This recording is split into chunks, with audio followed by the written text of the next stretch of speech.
दोस्तों, नीलम ओझा Hindi UPSC tutorial में आपका स्वागत है। आज हम प्राचीन भारत में ही हड़प्पा सभ्यता की चर्चा करेंगे। तो चलिए देखते हैं।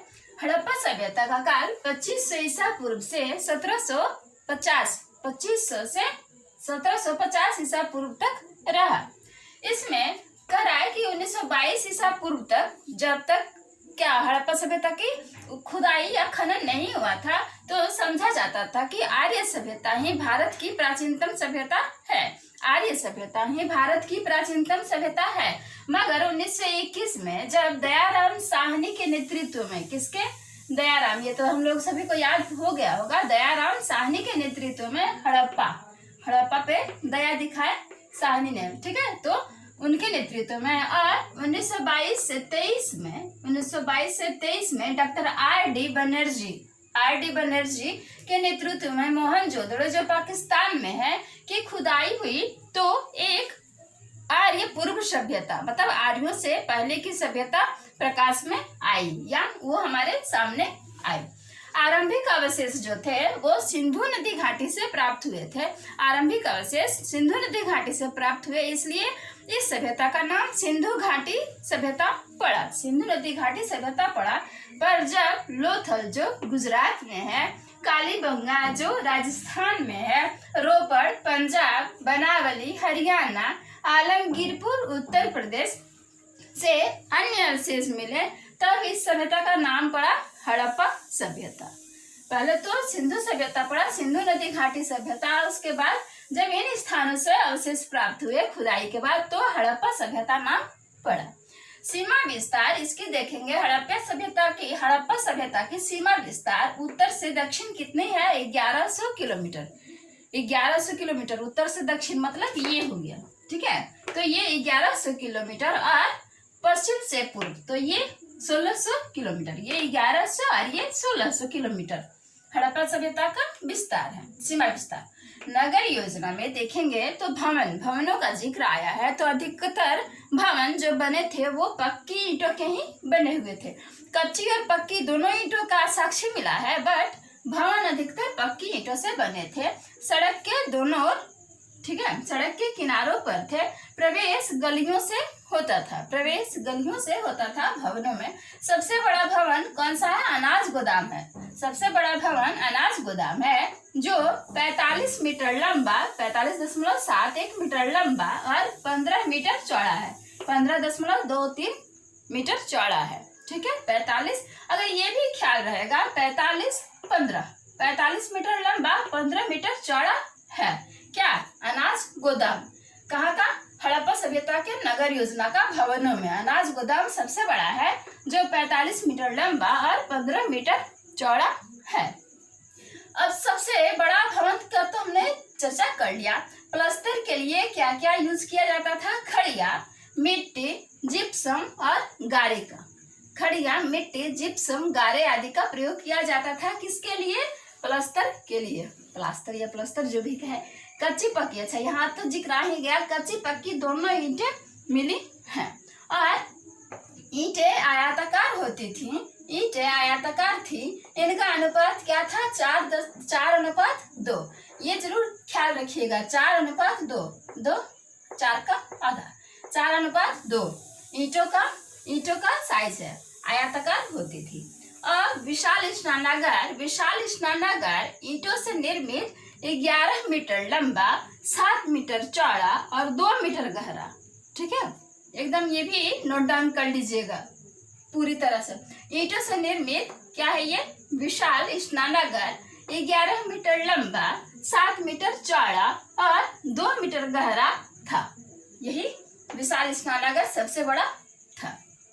उत्तर से दक्षिण को सीढ़ियां बनी हुई थी। उत्तर से दक्षिण मतलब हम ऊपर और नीचे भी कह सकते हैं, ठीक है। तो उत्तर से दक्षिण सीढ़ियां बनी हुई थी आने जाने के लिए, और कपड़े आदि बदलने के लिए कमरे भी बनाए गए थे, कमरे भी बने हुए थे।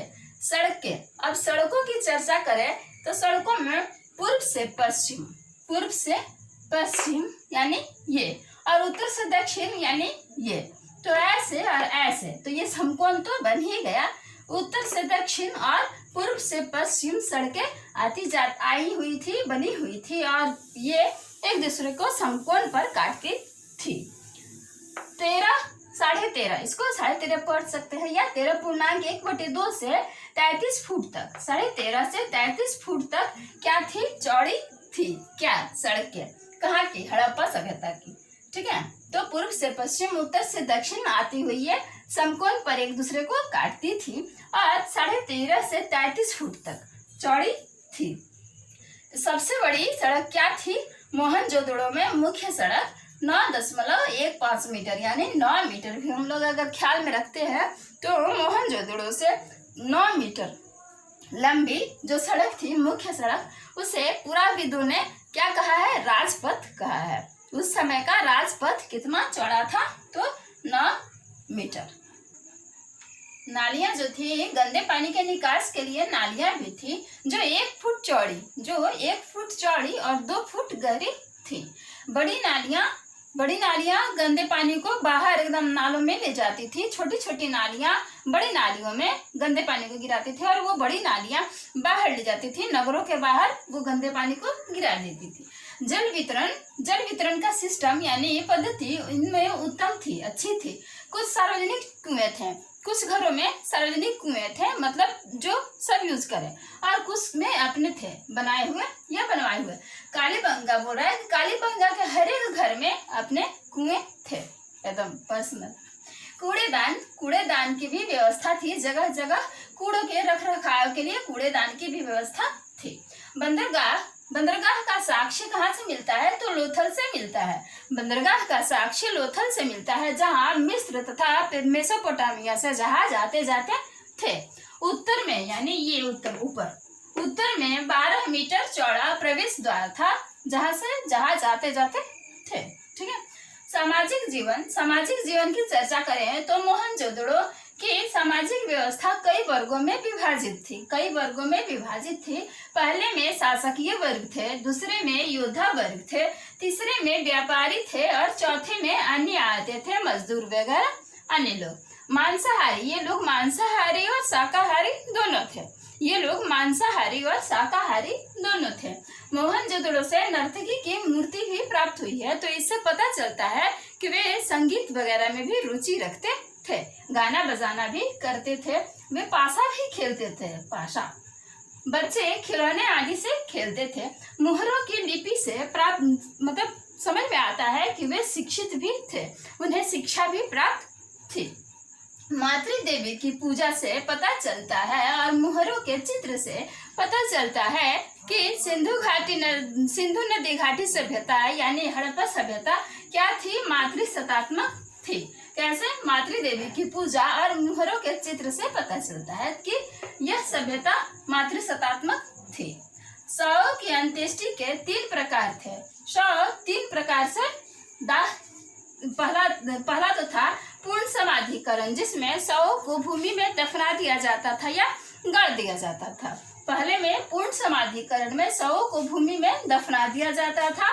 आंशिक समाधिकरण में पहले शव को छोड़ दिया जाता था ताकि पशु पक्षी खा ले, उनका भी पेट भरे और अपना भी काम चले। तो पशु पक्षियों के खाने के बाद आंशिक समाधिकरण में उन्हें जमीन में गाड़ दिया जाता था या दफना दिया जाता था। और तीसरा सिस्टम दाह संस्कार का था। तीसरे सिस्टम में दाह संस्कार किया जाता था। आर्थिक जीवन की चर्चा करें। आर्थिक जीवन में कृषि पशुपालन, तो उनका मुख्य कार्य क्या था, कृषि था। उनका मुख्य कार्य कृषि था। प्रमुख खाद्यान्न क्या था, गेहूं और जौ था। गेहूं की 3 किस्में थी। क्या 3 किस्में या प्रजातियां, ट्रिटिकम, कम्पेक्टस, वो कैक्टस होता है ना, तो कम्पेक्टस, ट्रिटिकम और स्फेरोकोकम। कौन सा कोकम, स्फेरोकोकम। तो किसकी प्रजातियां थी, गेहूं की 3 प्रजातियां। कौन कौन सी, ट्रिटिकम, कम्पेक्टस और स्फेरोकोकम। तो लोथल और रंगपुर से धान के अवशेष मिले हैं। लोथल और रंगपुर से क्या मिले हैं, धान के अवशेष मिले हैं। लोथल, रंगपुर, रोजदी, इन तीनों जगह से क्या चीज के अवशेष मिले हैं, तो बाजरे के 6 किस्म के अवशेष मिले हैं। कहाँ से, लोथल, रंगपुर और रोजदी से। हड़प्पा से मटर एवं तिल के साक्ष्य या अवशेष मिले हैं। कहाँ से, हड़प्पा से मटर एवं तिल के। खेती कार्यों में प्रस्तर एवं काष्ठ धातु के बने औजारों का प्रयोग किया जाता था। किसका? काष्ठ धातु और प्रस्तर के बने औजारों का प्रयोग किया जाता था। मोहनजोदड़ो एवं बनावली से मिट्टी के बने हुए हल की प्राप्ति हुई है। कहाँ से? मोहनजोदड़ो एवं बनावली से मिट्टी के बने हल। पालतू पशुओं में कुबड़ वाला सांड प्रमुख पशु था और अन्य पशुओं में बैल, भैंस, सुअर, भेड़, कुत्ते, बकरी आदि थे। मोहनजोदड़ो कालीबंगा, सुरकोटदा से और हड़प्पा से कुबड़दार ऊंट का जीवाश्म मिला है। कहाँ से? मोहनजोदड़ो कालीबंगा, सुरकोटदा, हड़प्पा से क्या मिला है? कुबड़दार ऊंट का जीवाश्म मिला है। लोथल, सुरकोटदा, कालीबंगा, रंगपुर से घोड़े का जीवाश्म मिला है। कहाँ से? लोथल, सुरकोटदा, कालीबंगा, रंगपुर से क्या मिला है? घोड़े का जीवाश्म मिला है। पक्षियों में मुर्गा, हंस, तोता, बत्तख आदि पाले जाने और रखे जाने के साक्ष्य भी मिले हैं। तो इन जानवरों में कुछ की धार्मिक मान्यता थी, कुछ की नहीं थी। कुछ खाने के लिए पाले जाते थे और कुछ धार्मिक मान्यता के लिए पाले जाते थे। आर्थिक जीवन में अब शिल्प तथा उद्योग की चर्चा करेंगे। शिल्प तथा उद्योग में देखेंगे कपड़े उद्योग के लिए कताई बुनाई व्यवस्था थी, जैसे सुविधा धागा वगैरह। तो कपड़े उद्योग के लिए कताई बुनाई व्यवस्था थी या सुविधा थी, वो चीज विकसित थी। मोहनजोदड़ो से सूती कपड़े के साक्ष्य तथा कालीबंगा से मिट्टी के बर्तन पर सूती कपड़े के छाप मिले हैं। इससे पता चलता है कि सूती कपड़े बनाना और पहनना उन्हें आता था। चाक पर वे खिलौने, मिट्टी के बर्तन, आभूषण आदि बनाते थे। चाक पर वे मिट्टी के बर्तन, खिलौने, आभूषण आदि बनाते थे। धातुओं में सोना, चांदी, तांबा, टीन आदि का उन्हें ज्ञान था और टीन में कांसा मिला करके क्या बनाया जाता था? तांबा में टीन मिला करके कांसा बनाने की कला भी उन्हें आती थी। धातुओं को गलाने, पीटने, उन पर पानी चढ़ाने की कला भी आती थी, वे बखूबी जानते थे। शंख, सीप, हाथी दांत आदि के उपकरण निर्माण करते थे। चहुंदड़ो तथा लोथल में मनका का कारखाना था, मनका बनाया जाता था। चहुंदड़ो में सेल खड़ी मुहरे तथा चट के बटखरे तैयार होते थे, ऐसा प्रतीत होता है, साक्ष्य मिले हैं। कहाँ? चहुंदड़ो में सेल खड़ी के मुहरे तथा चट के बटखरे तैयार किए जाते थे। बालाकोट तथा लोथल में सीप मिले हैं। बालाकोट तथा लोथल में सीप उद्योग था। कालीबंगा में चूड़ी उद्योग विकसित था। कहाँ? कालीबंगा में चूड़ी उद्योग विकसित था। व्यापार तथा वाणिज्य की चर्चा करें तो आंतरिक और बाह्य दोनों प्रकार के व्यापार होते थे। आंतरिक और बाह्य दोनों प्रकार के व्यापार होते थे। व्यापारी अक्सर जल मार्ग से ही व्यापार करते थे और व्यापार के लिए किसका प्रयोग किया जाता था? अनाजों का। अनाजों से व्यापार किया जाता था क्योंकि उस समय सिक्कों का चलन नहीं था। भार ढोने के लिए खच्चर, बैल, हाथी, बकरे आदि का प्रयोग या उपयोग किया जाता था। खच्चर, बैल आदि क्या करते थे? भार ढोते थे, सामान। मोहनजोदड़ो से प्राप्त मुहरों पर नाव का चित्र मिला है। मोहनजोदड़ो से प्राप्त मुहरों पर क्या मिला है? नाव का चित्र मिला है, तो शायद नाव भी चलाई जाती थी। मध्य एशिया, फारस की खाड़ी के देशों आदि से व्यापार किया जाता था। व्यापार प्रसंगों में मेलुहा जो सिंध क्षेत्र में स्थित है, दिलमुन जो फारस की खाड़ी के बहरीन में स्थित है, माकन बलूचिस्तान के मकरान तट पर इनकी पहचान की गई है। ये प्रमुख बंदरगाह आदि थे। मेसोपोटामिया का प्रमुख आने जाने का मार्ग क्या था? ऊर था। मेसोपोटामिया से आने जाने का मार्ग ऊर था। लोथल से फारस के मुहरे प्राप्त हुई है। सिंधुवासी के बाट घनाकार थे। तौल इकाई उनकी शायद 16 अनुपात में थी। तौल इकाई क्या थी? 16 अनुपात में थी। मोहनजोदड़ो एवं लोथल से हाथी दांत के तराजू के 2 पलड़े मिले हैं। कहाँ से? मोहनजोदड़ो एवं लोथल से क्या मिले हैं? हाथी दांत के तराजू के 2 पलड़े। और शायद उन्हें दशमलव पद्धति भी आती थी। शायद उन्हें दशमलव पद्धति का भी ज्ञान था। जीवन की चर्चा करें तो सिंधु घाटी से प्राप्त ताम्रलेखों, मूर्तियों, मुहरों आदि से आदि के अध्ययन से उनके धर्म का कुछ अनुमान लगाया जाता है कि वे धार्मिक भी थे। कैसे? ताम्रलेखो मूर्तियों मुहूर्त आदि के अध्ययन से। एक मूर्ति में स्त्री के गर्भ से, किसके? स्त्री के गर्भ से पौधे को निकलते हुए दिखाया गया है। शायद यह पृथ्वी देवी की प्रतिमा रही होगी, जिसे वे उर्वरा देवी समझकर पूजा करते थे। मूर्ति पूजा यहीं से प्रचलित थी। कब से?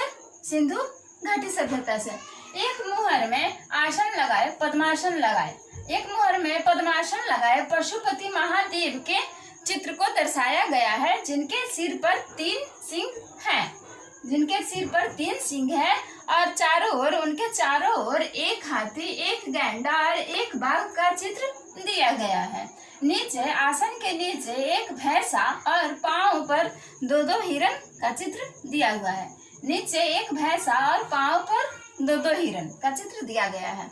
एक मुद्रा पर पीपल के डालों के बीच, देखिए उसी टाइम से बनाया हुआ है, आदमियों का बनाया हुआ है, आदमी पूजा करते हैं। एक मुद्रा पर पीपल के डालों के बीच विराजमान देवता चित्रित हैं, उनका चित्र बनाया गया है। फाख्ता पवित्र पक्षी माना जाता था। कला को देखें तो वास्तुकला, मूर्ति कला, मृदभांड कला, उत्कीर्ण कला और चित्रकला प्रसिद्ध थी। मोहनजोदड़ो से कांसे की भैंसा, लोथल से कुत्ते की और कालीबंगा से वृषभ की ताम्र मूर्ति प्राप्त हुई है। कहाँ से क्या? मोहनजोदड़ो से कांसे की भैंसा की मूर्ति, भैंस बाबा। लोथल से क्या? कुत्ते की मूर्ति, लो कुत्ता। और कालीबंगा से वृषभ की तांबे की मूर्ति प्राप्त हुई है। लिपि देखेंगे तो सिंधु लिपि का पुराना नमूना कब मिला है? 1853 में मिला है। 1853 में मिला है क्या? सिंधु लिपि का पुराना नमूना। और 1923 तक यह विख्यात हो गया है, यह प्रसिद्ध हो गया है। सिंधु लिपि में 64 मूल अक्षर थे 64 मूल अक्षर थे तथा 250 से 400 तक, कितना? 250 से 400 तक चित्रात्मक है। चित्रात्मक जो है, जो भाव, ध्वनि या वस्तु सूचक है। जो चित्रात्मक है वे भाव, ध्वनि या वस्तु सूचक है। यह इस काल में लेखन पद्धति में पहली पंक्ति बाएं से दाएं, मतलब जैसे हम लोग लिखते हैं, और दूसरी पंक्ति फिर जस्ट अपोजिट दाएं से बाएं आती थी, जिसे भाव चित्रात्मक लिपि या बेस्टोफेडस लिपि कहते हैं। हमारी जो बेस्ट होगी ना, बेस्ट फ्रेंड बेस्ट, तो बेस्ट्रोफेडस कर देंगे। क्या थी? लिपि थी। कब की? सिंधु घाटी पर। मृदभांड की चर्चा करें तो शायद चाक पर ही, ये चाक जो कुम्हारों के पास होता है, शायद कुम्हारों के चाक पर ही मृदभांड आदि बनाए जाते थे। तो उन्हें लाल व काले रंग से रंग दिया जाता था। कुछ को चमकीला, चिकना और नक्काशीदार बनाया जाता था। कुछ को चमकीला, चिकना व नक्काशीदार भी बनाया जाता था। बर्तनों पर वृक्ष, वृत्त और मनुष्याकृतियां अंकित है या दिखाई गई हैं।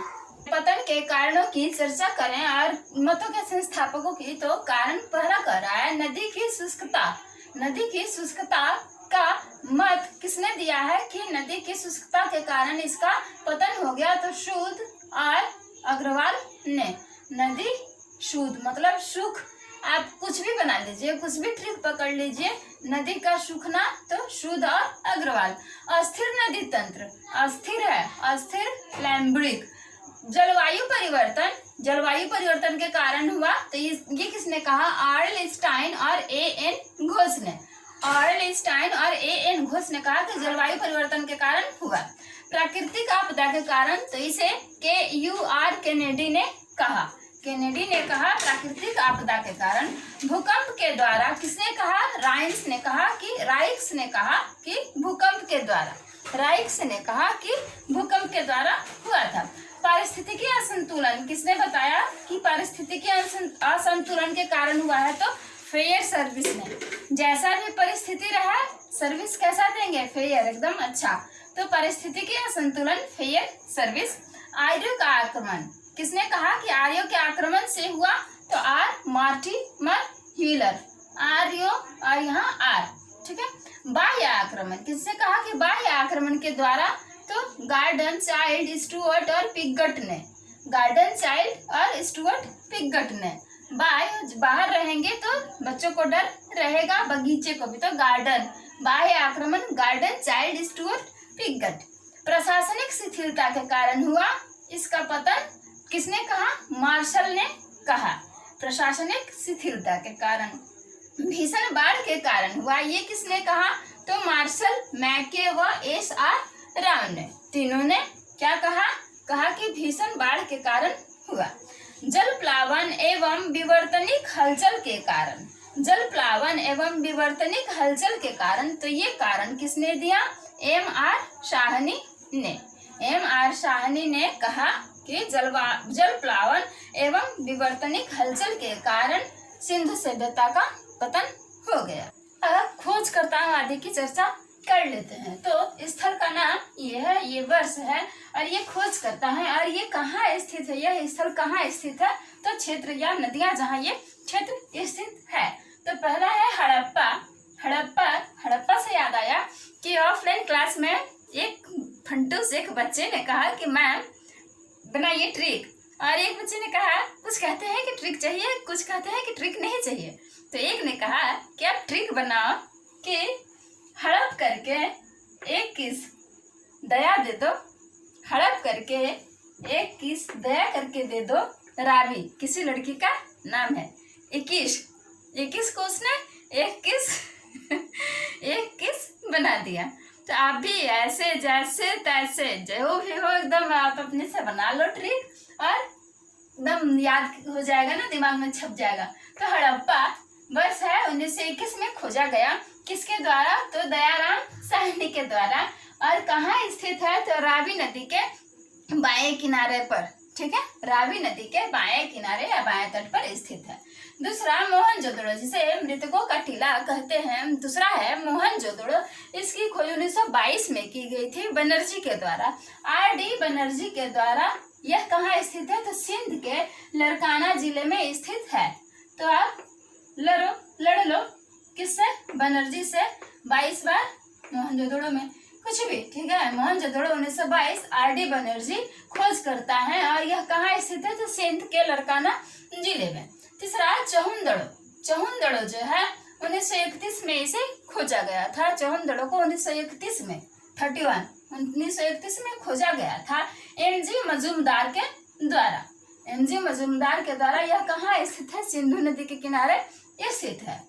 और कालीबंगा की खोज 1953, ठीक है। ये सब 1900 ही है, तो लास्ट भी याद कर सकते हैं, 5-3-3-2-5-3, ठीक है।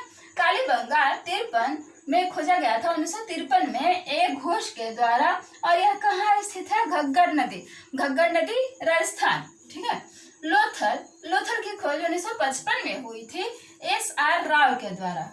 किसके द्वारा? लोथल 1955 में S.R. राव के द्वारा। यह कहाँ स्थित है? भगवा नदी, गुजरात, भगवा नदी के किनारे स्थित है, गुजरात के। बनावली 1973 में खोजा गया, बनावली स्थल 1973 में खोजा गया, किसके द्वारा? R.S. बिस्ट के द्वारा। R.S. बिस्ट के द्वारा। कहाँ स्थित है यह बनावली? तो हरियाणा, ठीक है, हरियाणा के हिसार जिले में। सुरकोटदा की खोज 1964 में J.P. जोशी के द्वारा की गई। 1964 में सुरकोटदा 1964 में J.P. जोशी के द्वारा खोजी गई, और यह कहाँ स्थित है? तो कच्छ के रण में या कच्छ में। तो जोशी को आप कच्छ पहना दो 64 में, ठीक है। सूतकांगेडोर की खोज 1927 में की गई, 1927 में की गई R.L. स्टाइन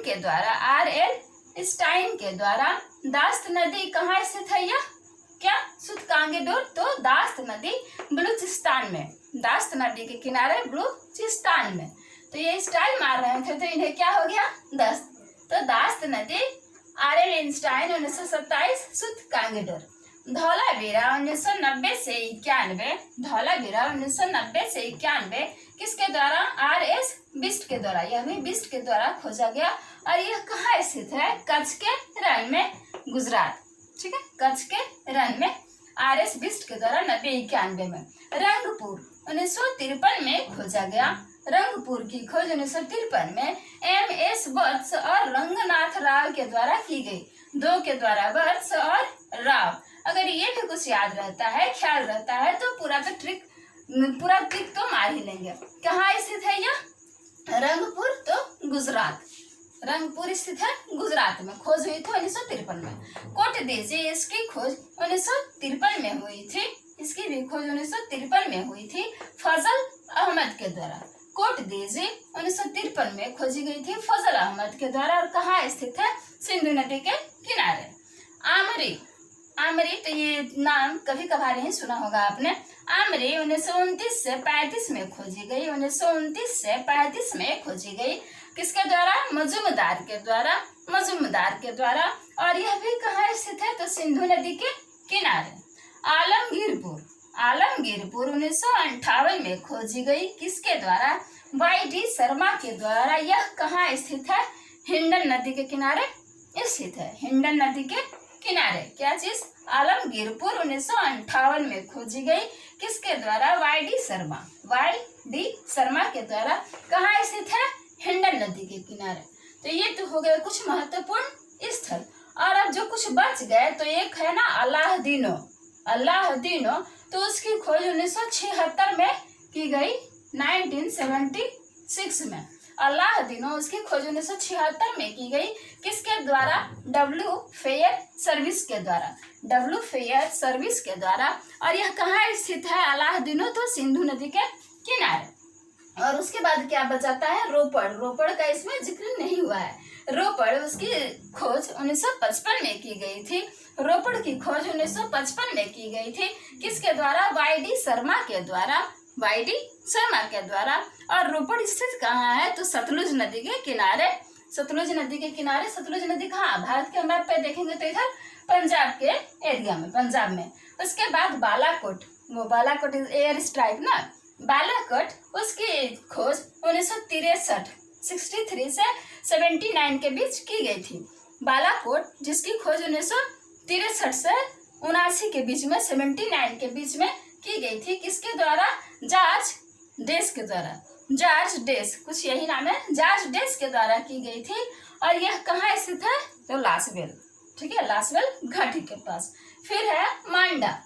मांडा इसकी खोज 75 से 76 में की गई थी। 75 से 1975 से 76 में की गई थी। किसकी? मांडा की। और ये किसके द्वारा की गई थी? तो JP जोशी के द्वारा। JP जोशी के द्वारा। और कहाँ स्थित है? तो चिनाब नदी के किनारे मांडा। और कुछ बच रहा है? कुनाल। कुनाल करके कोई एक जगह है, तो उसकी खोज 1986 में, 1986 में की गई थी। किसके द्वारा? तो यह की गई थी JS खत्री के द्वारा। कोई खत्री साहब थे, JS खत्री के द्वारा की गई थी कुनाल की खोज, कुनाल स्थल की खोज। और यह कहाँ स्थित है कुनाल? तो कुनाल स्थित है हिसार में।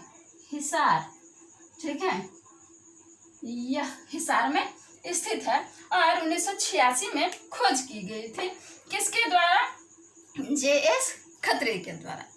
तो दोस्तों, यह रहा हड़प्पा सभ्यता का अध्ययन हमने कर लिया।